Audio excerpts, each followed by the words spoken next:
Hello, I'm Cindy Arenberg Seltzer, President and CEO of the Children's Services Council of Broward County. Welcome to another episode of Future First, Focus on Broward's Children.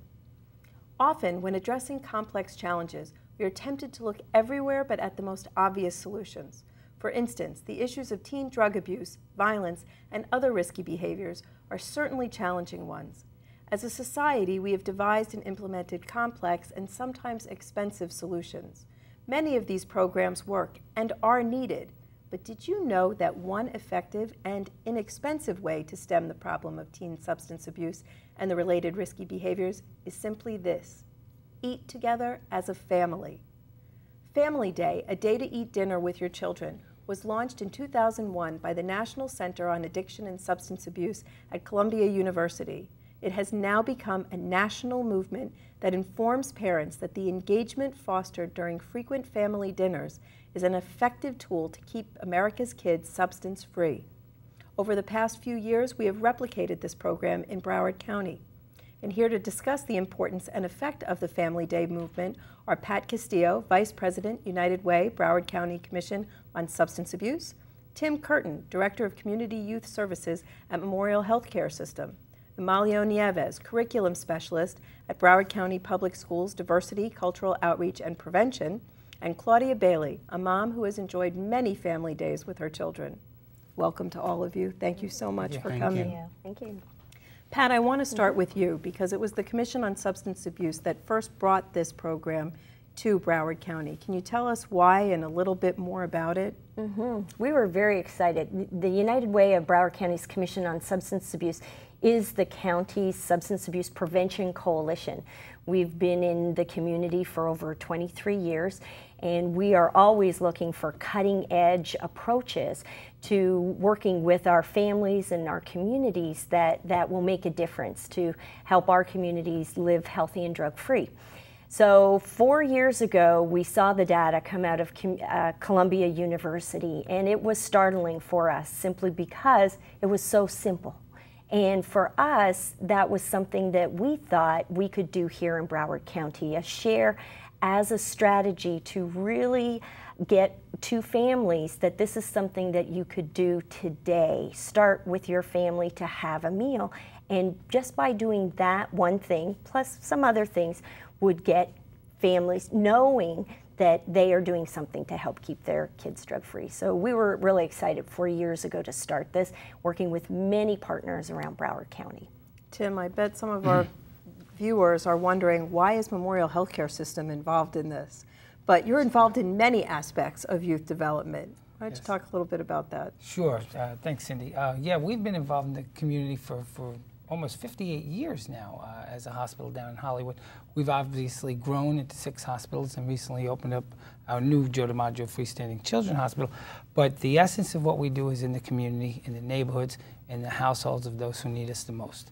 And this event each year, we've been involved from the onset with Pat and the United Way, and each year it really gives those families an opportunity to talk to their children about important things like school and friends and highlights of the day, and really give them that opportunity to listen. And I think parents don't get that opportunity to listen as much as we think they should or do. And then, of course, to recognize that the parent themselves, they are that positive role model that child needs, that when that "what do I do next" question comes home, the child is asking the parent. And I think that's what this whole Family Day is about, just really that reconnecting those relationships. And the hospital really has taken such a wonderful approach to community building and recognizing that health starts with the family being healthy. Sure. But how have you actually engaged the families in this? Certainly they're not coming to the hospital for dinner. Right. What are you doing? How do you get them? We've gone through a lot of the schools that Amalio's with, and of course the United Way builds a lot of community bridges that we align with. The faith-based organizations, we're actually going to have 2 of the Family Day events that are going to be in churches in Davie as well as Hollandale this September. So we're excited about that and really reaching out, and the community's been very receptive to these types of programs and preventative efforts that we bring. Great. Amalio, the school board. Dinner with your family? What's that got to do with the schools? Wow, Cindy, that's perfect question there. there's such a tie-in between what the families are doing home and making sure that our students feel safe and secure at school. And so much research has gone into showing that what happens at home does have an impact on the school environment and how students learn. As a matter of fact, CASA did a research study last year in 2010, and they found out that students who have more frequent family dinners with their families had better grades than students who reported having less frequent family dinners with their children, with their families. Wow, so not only is it preventing drug abuse, but it's also helping to increase grades. Fabulous. Absolutely. Now, my fellow working mom over here, I know there are probably some parents going, wow, I want to, but how do I do that? I'm so stressed at the end of the day. How often do you have dinner with your family? You know, we try about 5 times a week to do it. You know, sometimes it's tough on the weekends. There's other activities, or maybe during the weeks, you know, somebody's running late. But if we can't sit at the dinner table, you know, while I'm cooking, I'll have the kids at the counter, and you know, we'll be interacting. There needs to be that interaction. And you know, I gotta say, when I first heard about this campaign, I thought to myself, you know, I'm always worrying because I get all this deluge of information. You know, the child abuse, the predators, and the education, and what school, and the drugs, and the friends, and you're like, ah, and then all of a sudden somebody says, have dinner at the table, talk with your kids consistently, and I thought, of course, you know, I can't. You know, hopefully my husband and I can do the right thing and teach them well, and, you know, do everything we need to do as parents, which is a huge responsibility.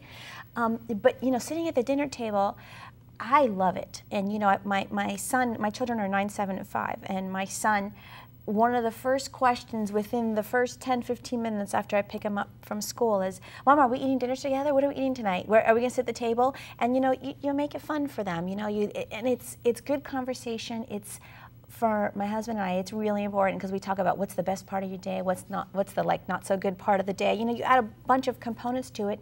They're in tune with you, and more importantly, we're in tune with them. You know, if they didn't have a good day, what happened? You know, or you know what they observed, or did you hear about this, Mom? I heard about this at school, and you know, it's amazing. It's amazing how many things they, you know, my children, my first grader and my third grader heard about. The little girl that was murdered in Orlando, and they asked, how did that happen, Mommy? You know, who did that? And you know, it's those little things, you don't think so, but you know, their little mind starts to, you know, do all of this thinking, and you know, it's the same thing. You know, it's all about, I tell them all the time, it's all about the decision you are going to make, because you're going to find, you know, a million different things to do, but you got to say, okay, what am I going to do? And, you know, that's what we do at the dinner table. We try to teach them, and, you know, they're little still, but we try to teach them the basic things about being healthy, making good choices about what you're going to eat, and being kind, and being honest. And, you know, those conversations are obviously going to evolve, but the dinner table is a great place. And for my husband and I, too, because like you said, you know, you get home and you're very stressed, yep, and then you're thinking, oh my gosh, I haven't done this, I still have to do this, and the kid has to get this for this project, and you're like, ooh. But when you're at the dinner table, it's almost like everybody takes a deep breath, and you enjoy each other, and it's really important. And you think it's easy to park the kid in front of the TV, let them eat dinner in front of the television set while you take a breath, but really the more relaxing thing can be stopping, eating together, sharing, and that will prepare you to do the rest of what it is. Now, I also have a young child, 4, almost 5, she'll tell me, but we were saying, and so we know their brains are developing, but there's some interesting new research that says maybe it takes a lot longer than we thought, right, Pat? Yes, absolutely. Some more fascinating research coming out within the last few years showing that the adolescent developing brain, where previously we thought it stopped developing at 18, actually doesn't fully develop until age 25. So what does that tell us? Well, it tells us a whole bunch of things, that the maturing brain needs to be nurtured and ensured that we don't introduce things to that developing brain that will harm it later on in life, that will have long life consequences. And that's what we're really talking about here, is long life consequences. That young people don't start taking drugs, drinking, marijuana, whatever, that's smoking. The later we can have youth start, the greater chance that they won't have a long life addiction. So that's why that was startling for me. I'm a mom too, and that's something I want to share with other moms and dads and caregivers and the community as a whole, so that we know that it's critical for us to be there for our children. We need to continue to be there, even when they're rolling their eyes and even sitting at the dinner table and, oh, I just want to text you, and that's all I want to do, Mom. But as Tim rightly pointed out, parents still #1 influence in the lives of their children. The children tell us that. It's not the peers, it's not the TV, it's not those media out there, it's not all of the sports figures, it's the parents. And it's critical that we tell parents and remind parents, more importantly, remind parents that they do play a role, and they continue to play an important role. So just wanted to piggyback too on what Claudia was talking about, is what we're creating is tradition. I think, when we come back to the time when all of us were growing up, there was a tradition of sitting around the table, whether it be breakfast or lunch or dinner. That was something, we have some of our best memories of that. And it was fascinating as we were starting this project out, talking among our partners, just everybody shared, oh, I remember when Sally came, Aunt Sally came, and we all had dinner on Sunday nights. And it was something that brings back, and I think that's what we want to bring back to our community as well, is that tradition for families. So. My dad came home on the 7-Eleven train from New York City to Long Island, and even though I was little, I didn't eat dinner until 7:30 at night, so that we could all be together. Yeah. We all have those memories. Yeah. And I think the conversations really create a lot of good stuff within that household. It creates an opportunity for the parents to share the family values with the kids, because as they talk, incidents, decision makings, those crossroads come up. I made this decision instead of that one.